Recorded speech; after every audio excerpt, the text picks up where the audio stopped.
ময়মনসিংহে arch still সেতু সংযোগ সড়কের জমি অধিগ্রহণে অনিয়ম ও দুর্নীতির অভিযোগ উঠেছে।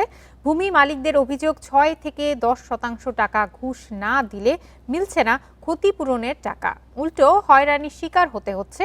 এ ঘটনায় ঘুষ লেনদেনে জড়িত ৩ দালালকে কারাগারে পাঠানো হয়েছে।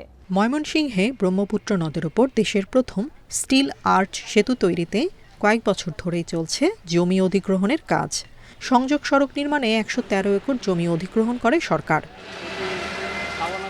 বলাশপুর হাক্কানি মোড়ে বিল্লাল হোসেনের ১% জমিতে নির্মিত ৪তলা বাড়ির কিছু অংশ অধিগ্রহণ করা হয়, কিন্তু ক্ষতিপূরণের ২১ লাখ টাকা তুলতে ঘুষ দিতে হয়েছে ২ লাখ টাকা। টোটাল আমি ২১ লক্ষ টাকা পাইছি, পাওয়ার পর ২ লক্ষ টাকা ঘুষ দিয়ে আমি ১৯ লক্ষ টাকা আমার হাতে বুঝতে পাইছি ক্যাশ। ক্ষতিপূরণের টাকা পেতে হয়রানির অভিযোগ একই এলাকার রবিন, হাজেরা বেগম সহ আরও অনেকের।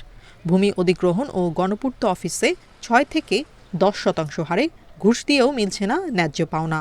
বাসাতে ভাঙিয়ে নিছি, এটার খরচ দিব, পরে যে জায়গা কিনছি ৩%, এটার খরচ দিব, কিছুই দেয় না, খালি যারা জোর করে কাম করে। মূলত যাদের আপনাদের গেছে উপর লেভেলতে ভালোই ছিল, তাদের ছাড়া আর সবাই টাকা লাগছে, টাকা না দিয়ে ছাড়া কেউ টাকা তুলতে পারবে।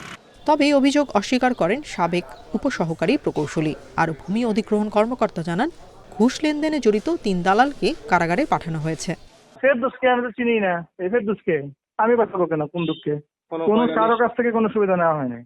আমাদের দিক থেকে আমরা 100% আমরা অনেস্টভাবে আমরা কাজটা করছি, যাতে কোনো দালাল ছাড়া, কোনো থার্ড পার্টি ছাড়া যেন যারা ক্ষতিগ্রস্ত জমির মালিক তারা যেন ক্ষতিপূরণটা পান।